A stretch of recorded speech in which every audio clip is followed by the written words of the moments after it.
draft is additional money the government have. We're going to dip our hands in it we're going to just put our hands, take money, Mr. Speaker, and just spend carelessly, Mr. Speaker. Mr. Speaker, this government has a record of prudently managing the affairs of this country.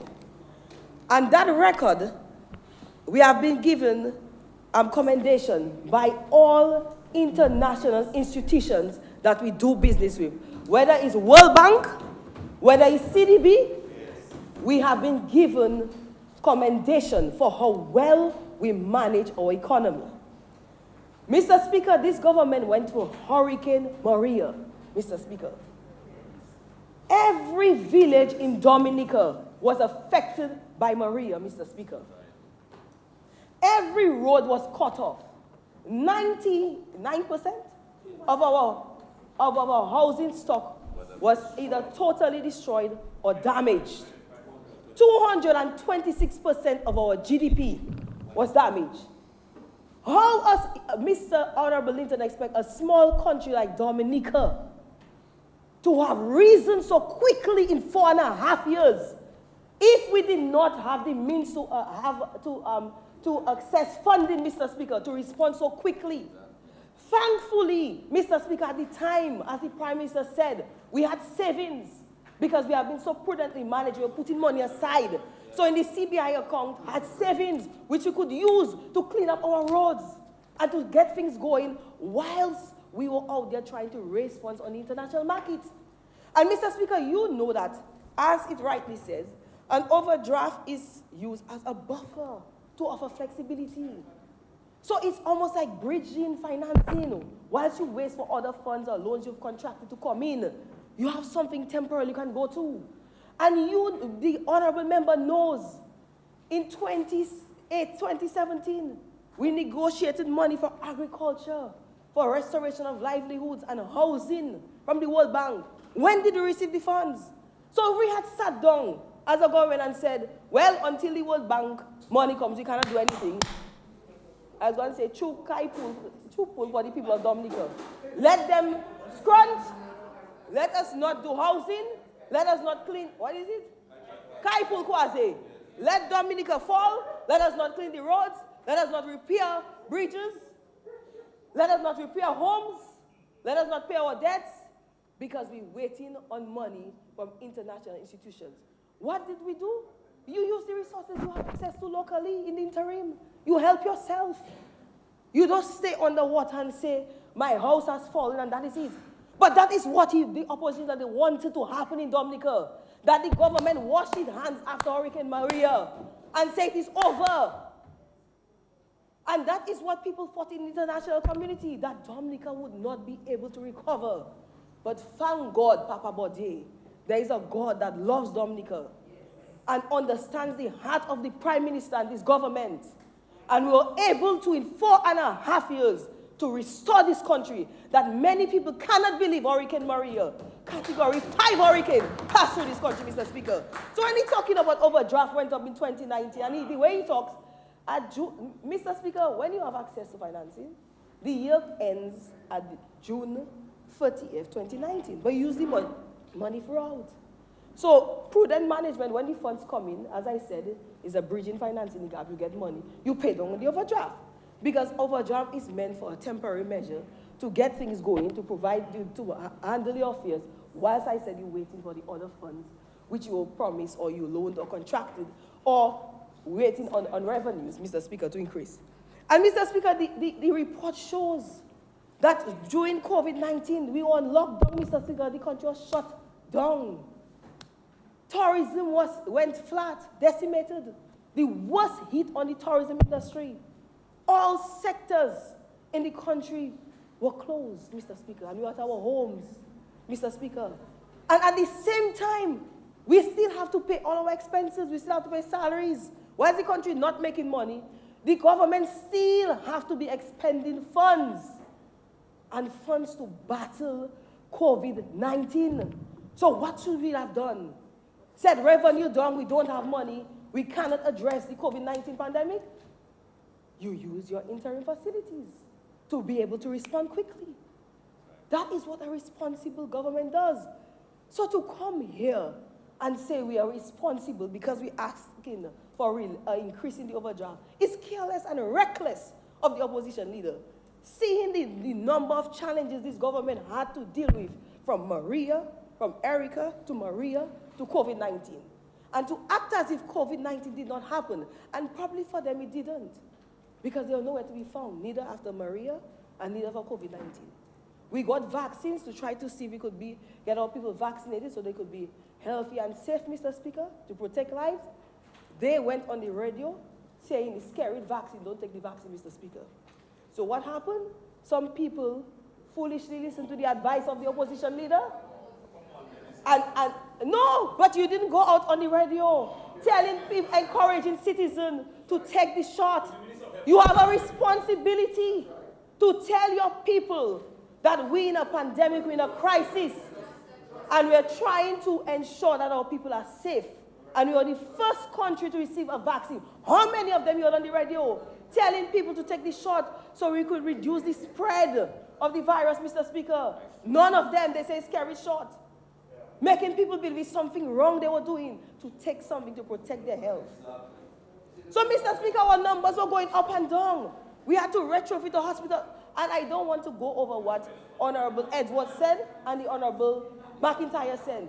But, Mr. Speaker, we had to spend over $60 million to battle the COVID pandemic. And during that time, every country in the world was battling with COVID. Right. Who could you ask for money? Everybody was dealing with a pandemic, worried about what was happening in their shore. Some people locked down their borders and they closed themselves in way after we opened up. Everybody was trying to maintain their little home front, Mr. Speaker. So where were we supposed to get the money from? We have to handle matters in our home front. So we utilized the funds at the National Bank so we could respond quickly to protect our people, Mr. Health and safety first, people first. And that is the difference between the Dominican Labour Party and the United Workers' Party. We are people first. We're not here for recognition. We're not there to be glorified. We are to do the people's business. And we always operate in the interest of the Dominican people. And that is why I know they get excited by the budget. They think it's an election. It's not an election here. The Prime Minister told you the number of consultations he's had with people around the country, 400 to 600. How many people has the opposition leader met? They even discussed his budget and everything. That's why he has come to the House empty. And he wants to use the opportunity to talk on the overdraft to rebut the measures now. He had 2.5 hours to talk about the measures. He said nothing on them. But now we're talking about overdraft as a buffer in case of things, because, Mr. Speaker, we have this ongoing war. We don't know when it's going to end. We do not know, Mr. Speaker. We have to have flexibility if something happens, that we can respond to the needs of our people. The government has to have that flexibility. So to come there and act as if it's additional money we want to feed ourselves, that is nonsense, Mr. Speaker. And it is high time that the opposition of Dominica be more responsible in their statements in the House, Mr. Speaker. So, Mr. Speaker, with these few remarks, I want to support the overdraft facility. Mr. Speaker, the Dominican people are quite confident that Roosevelt Skerrit and the Dominican Labour Party government are quite capable of handling affairs. That is why in 2019, they voted resoundingly saying that it is safer with Labour.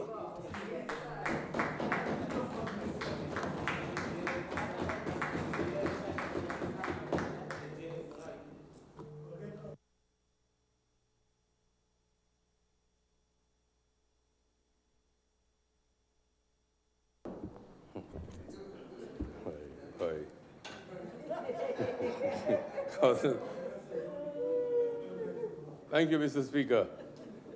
Member for Rosenhoff, my father told me, you're my cousin.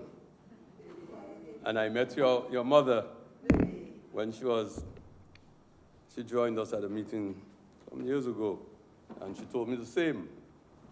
So I'll be kind to you, but generally I am kind anyway. Mr. Speaker, I write in support of the resolution before us.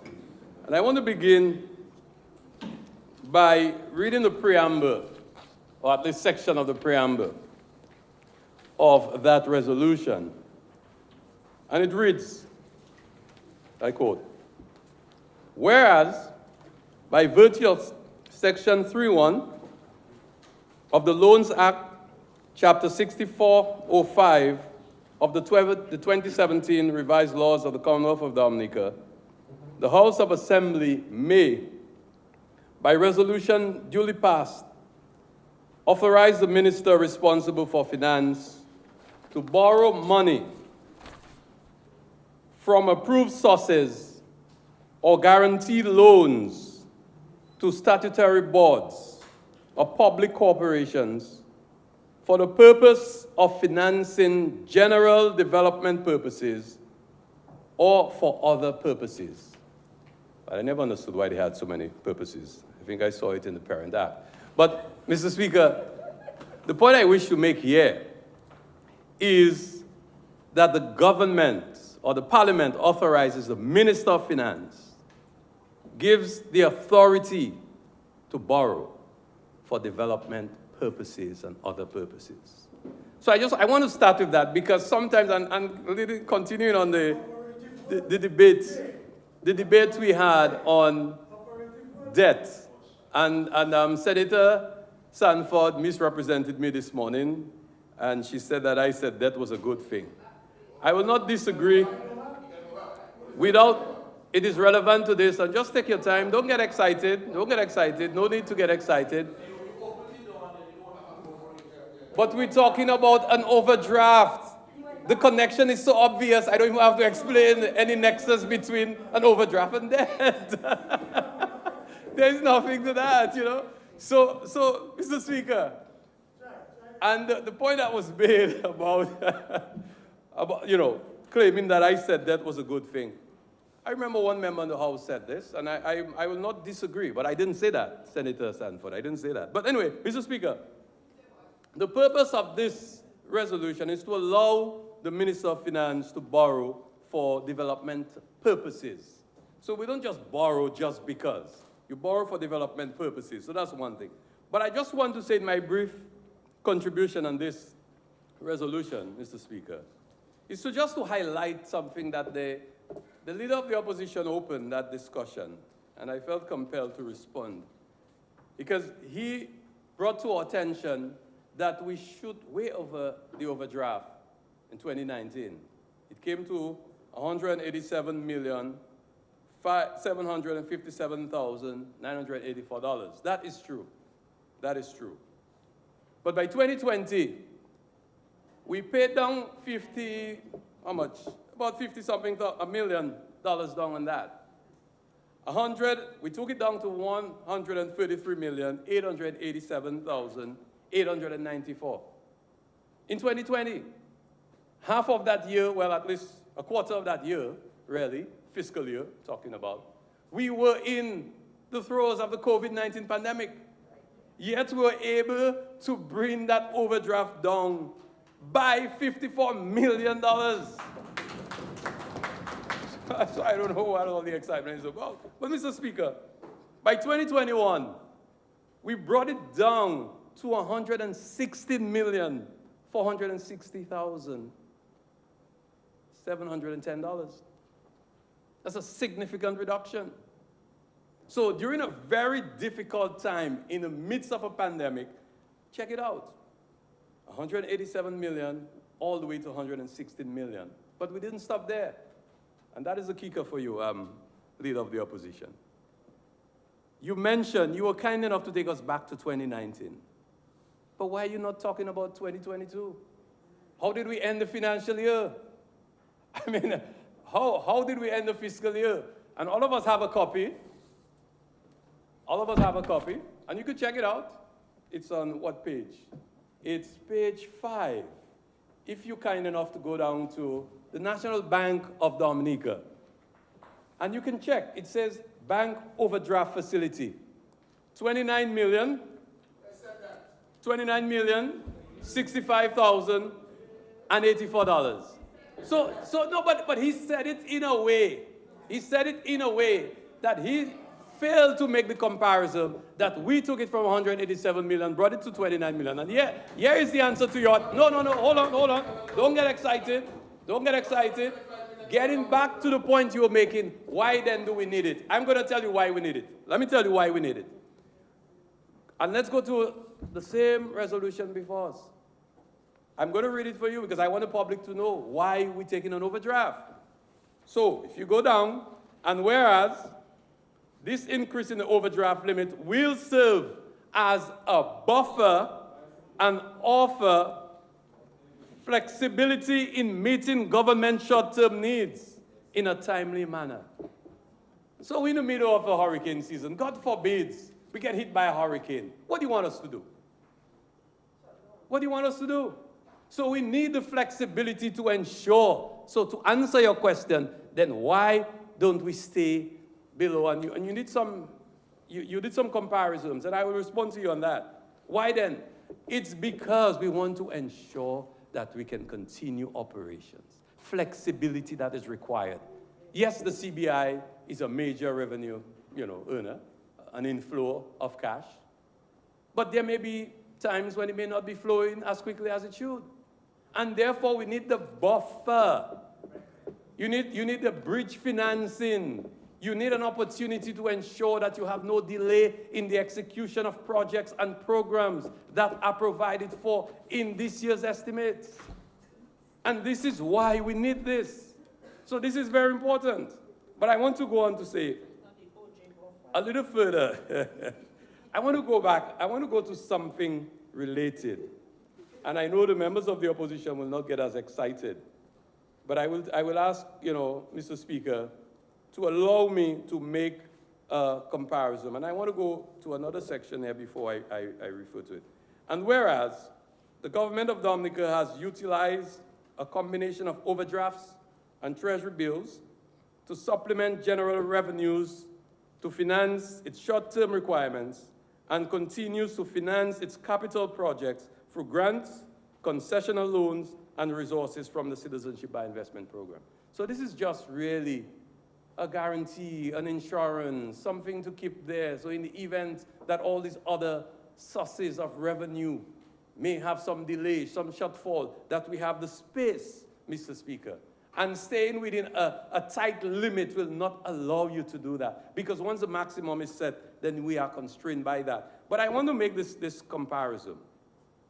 Because interestingly, by 2000, Dominica started growing, and our gross domestic product, going back to that, was about $230 million. That was what our GDP was.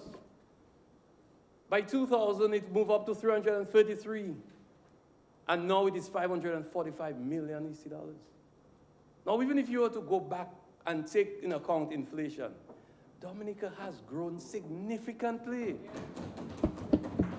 We are now with an estimate talking about $1 billion.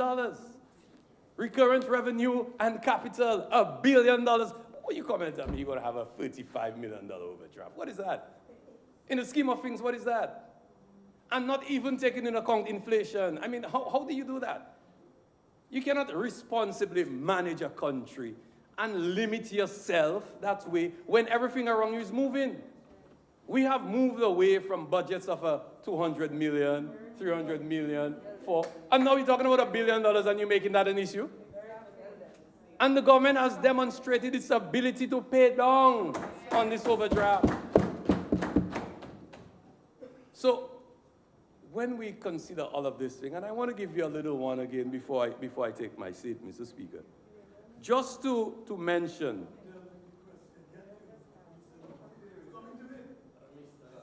I'm not sure what your question is, but I'm really not speaking to you. So, Mr. Speaker, another related matter I just wanted to share, because while we're on this debate, I wanted to share, for example, even our gross domestic product per capita. That is, when countries measure, it's a matrix that is used to measure how well countries are doing. Admittedly, I spend a lot of time at the UN arguing with my colleagues, joining my colleagues in arguing with the more advanced economies that it is not a fair measure of development, in that we are vulnerable. So it is not that it does not show that how you're developing, but it does not give the full picture. And it does not take into account vulnerabilities because we get hit by natural disasters. And therefore it pushes us back, sends us back. But one of the interesting things, in light of the fact that I mentioned our increasing gross domestic product, when we take it and we divide it by the population, and by the way, Dominica's population hasn't increased that much over the period on the review, and therefore it is not going to change.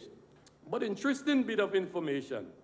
Over the last 20 years, this Dominican Labour Party, led by Roosevelt, Honorable Roosevelt Skerrit, the member for Vega as Minister of Finance and Prime Minister, has double the gross domestic product per capita.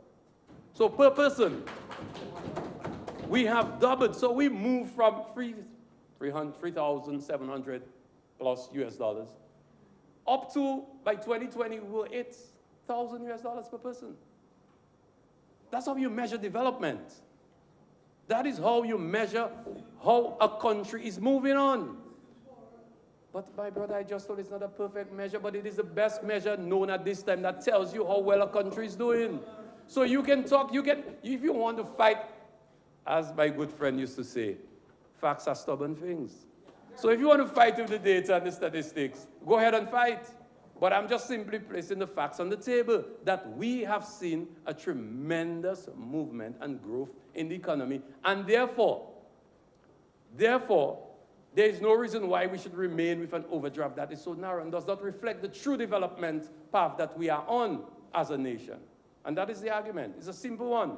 It's nothing to get excited over, but we need to ensure that we have a facility, and this is why I am in support of the $103 million that is being asked for, to ensure that we can finance any unforeseen event, and to ensure that, God forbids, we get hit by a natural disaster during the hurricane season, that we will have some resources that we can immediately rely on, in addition to the other facilities, such as the CREF, such as the CADDIO from the World Bank that was approved here several weeks ago, and that we can ensure that we can protect lives and ensure we can protect livelihoods and rebound very quickly. Thank you, Mr. Speaker.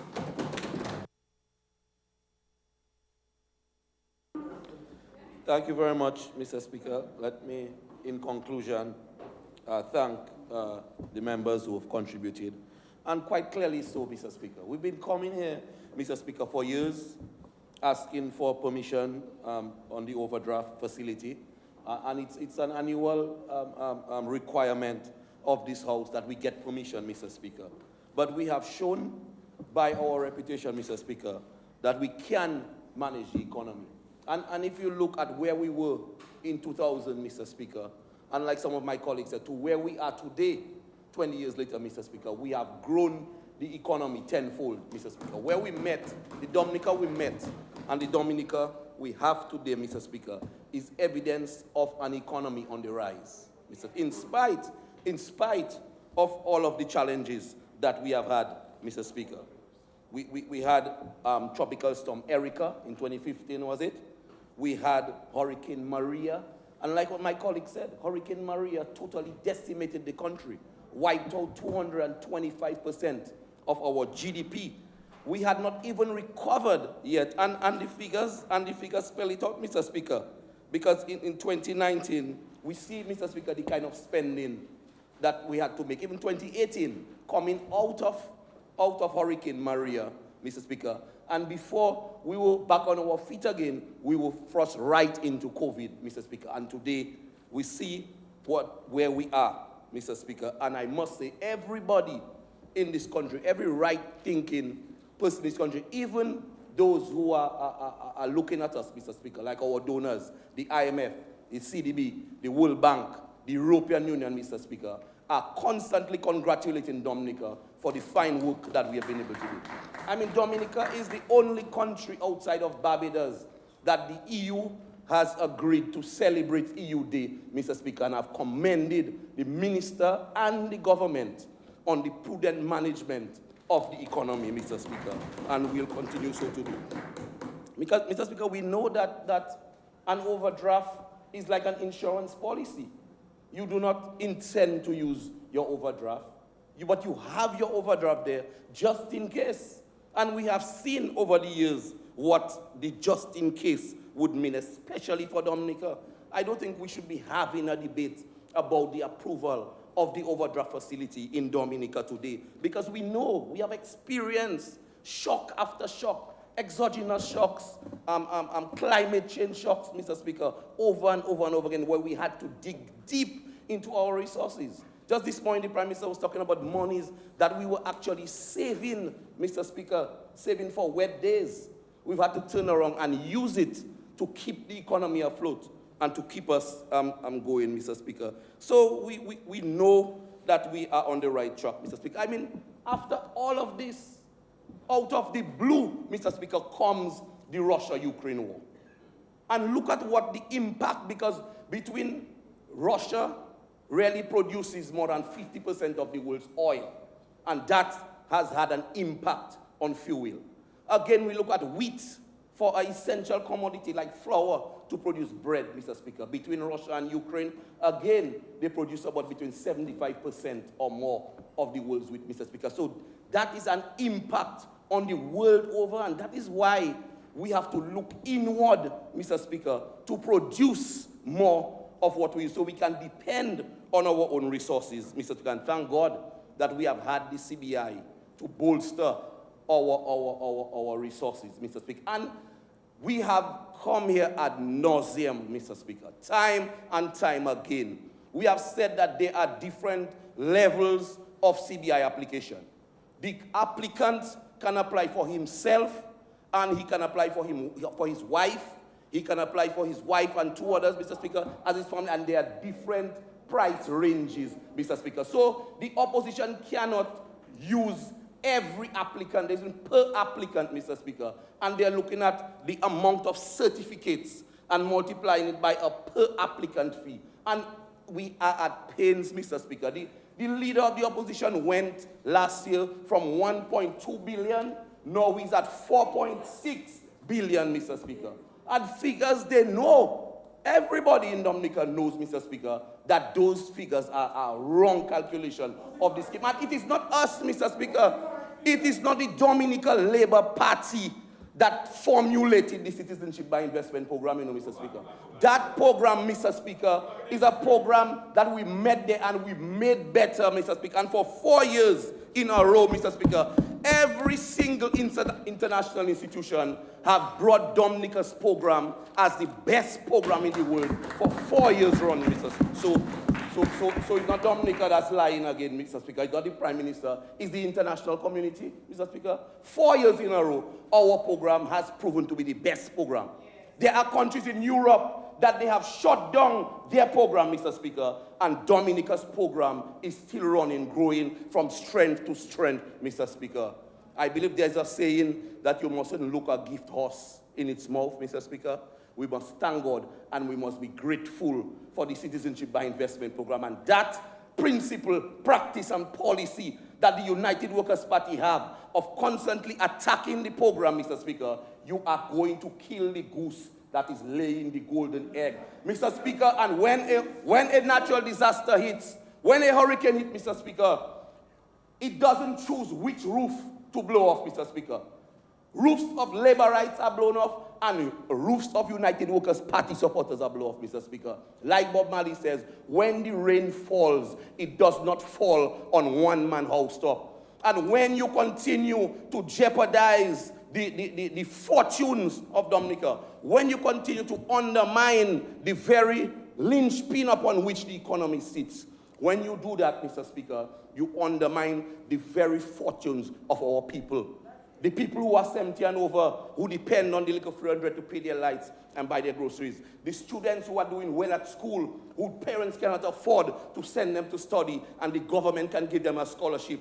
The people who are 70 and older, Mr. Speaker, and cannot go back into the bank and take a loan after the hurricanes and natural disasters have destroyed their homes and the government have come in to build those homes back free of charge, Mr. Speaker. The persons that we have sent abroad to study and they have come back, and now we're trying to do the future housing development, Mr. Speaker. All of that, all of those fortunes will be undermined if we do not rise as statesmen. And when something is right and good for the benefit of our country, we must all, as parliamentarians, support it, Mr. Speaker. And that is our duty, and that is what we have to do, Mr. Speaker. Mr. Speaker, I don't like to go back too far back, Mr. Speaker, but I am also a student of history. I study Dominican history, Mr. Speaker.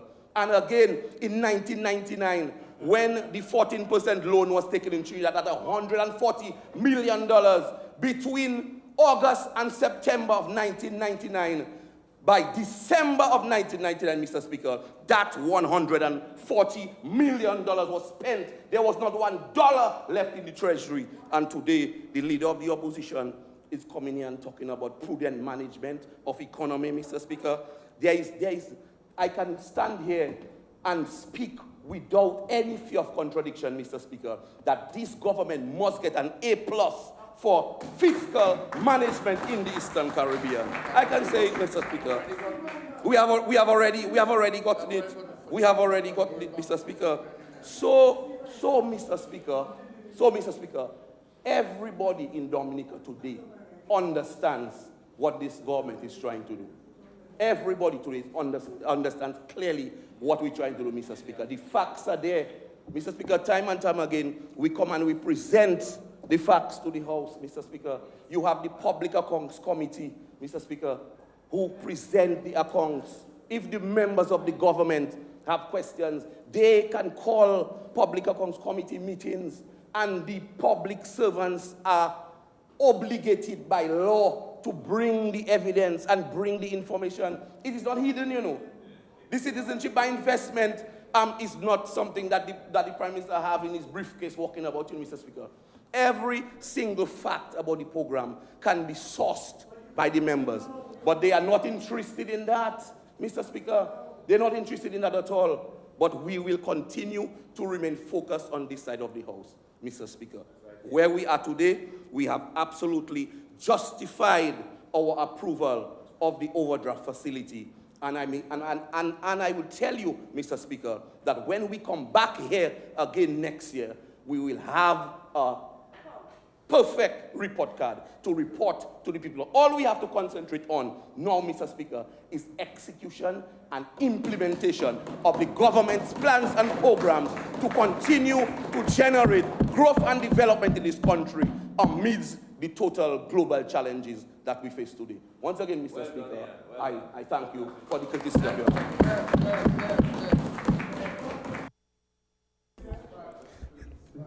This concludes the debate on the motion. I will now put the question. Be it resolved that in accordance with Section 3.1 of the Loans Act, Chapter 6405 of 2017 revised laws of the Commonwealth of Dominica, this Honorable House authorizes the Minister for Finance to borrow and guarantee by means of fluctuating overdraft a sum not exceeding in the aggregate 108 million Eastern Caribbean dollars from A, First Caribbean International Bank, B, National Bank of Dominica, C, Republic Bank, and or D, any other approved financial institution to meet central government's current overdraft requirements and to guarantee overdrafts to statutory and public corporations for a further period of 1 year, commencing from 1st day of July 2022. Those in favor? Aye. Those against? The ayes have it.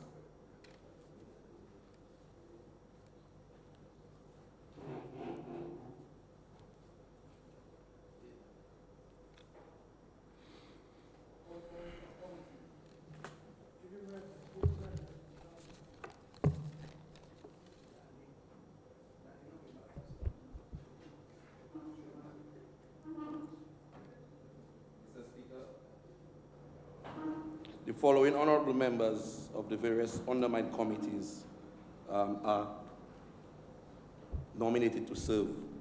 On the Public Accounts Committee, Mr. Speaker, we have Honorable Melissa Popon-Skerrit, member, Senator the Honorable Nicholas Esprit, and the Honorable Lennox Linton, the Honorable Clement Masley. Yes, and the chairman? And the chairman is the speaker? No, the Honorable Lennox Linton. Honorable Lennox Linton. Sorry, Mr. Speaker. Second. Honorable Lennox Linton. Second. Second, Mr. Speaker. It has been moved and seconded that the following persons serve on the Public Accounts Committee. Honorable Melissa Popon-Skerrit, Honorable Lennox Linton, Honorable Shanks Esprit, and the third one was? Honorable Clement Masley. Senator Clement Masley.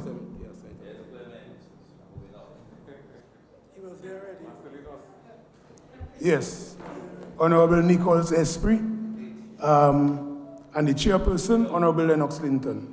Those in favor? Aye. Those against? The ayes have it. Mr. Speaker, on the Privileges Committee, Honorable Joseph Isaac, Chairman of the Privileges Committee. Yes, proceed. And on the government side, Honorable Octavia Alfred.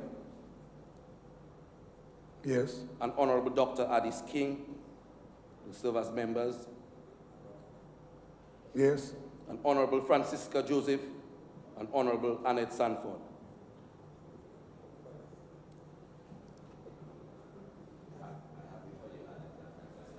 Yes. So, for Privileges Committee, the following people. Seconded? Okay. It has been moved and seconded that the following persons serve on the Privileges Committee. Honorable Joseph Isaac, Chairman. Honorable Octavia Alfred, member. Honorable Addis King, member.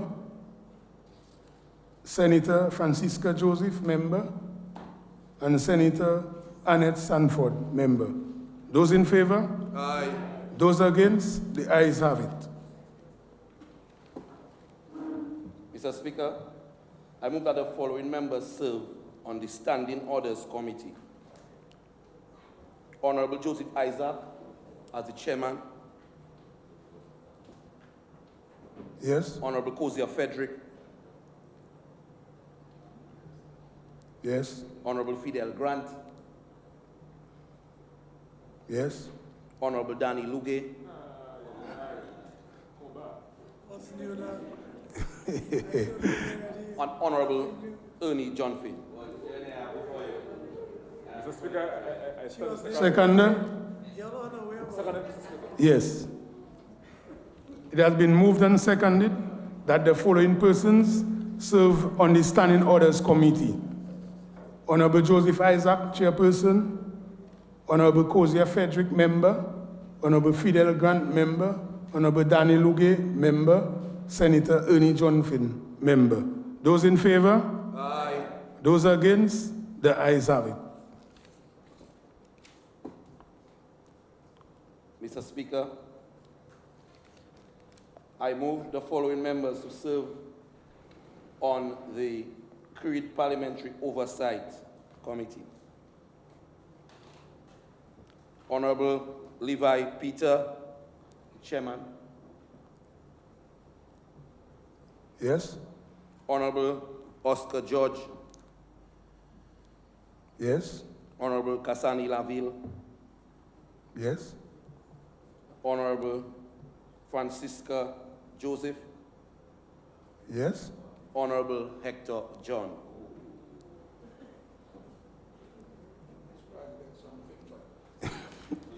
It has been moved and seconded that the following persons serve on the Creed Parliamentary Oversight Committee.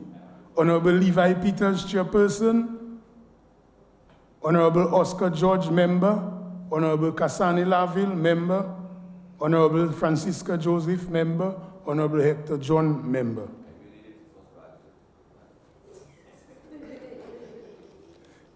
The Parliamentary Proceeding and Broadcasting Committee. Mr. Speaker, I move that the following members serve on the Parliamentary Proceedings and Broadcast Committee. Honorable Joseph Isaac, Chairman. Yes. Honorable Kira Lockhart Hippolyte, Member.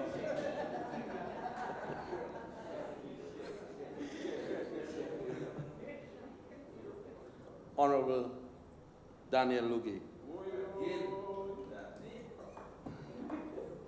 Yes? You don't know Figma. Okay. Mr. Speaker, I second it, Mr. Speaker. It has been moved and seconded that the following persons serve on the Parliamentary Proceedings and Broadcasting Committee. Honorable Joseph Isaac, Chairman. Honorable Shakira Hippolyte, Lockhart Hippolyte, Member. Honorable Danny Luge, Member. Those in favor? Aye. Those against?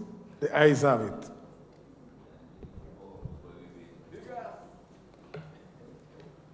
Mr. Speaker, let me thank each and every one of all the members of the House, Mr. Speaker, for very spirited proceedings that we have had.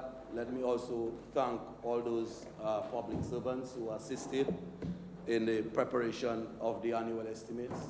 Let me thank the clerk of the House and all of the support staff, the stenographers, the personnel from GIS, the security, the police, the sergeant at arms, Mr. Speaker, and you and all of the other persons who have quite skillfully helped us through GIS and all of the others who have assisted us in our work here and in the work of the people by the passage of the annual budget, Mr. Speaker.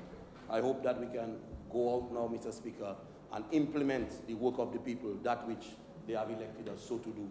Once again, I want to thank each and every one of us for the contributions made to this session of the House. I now move that this honorable House be adjourned, sine die.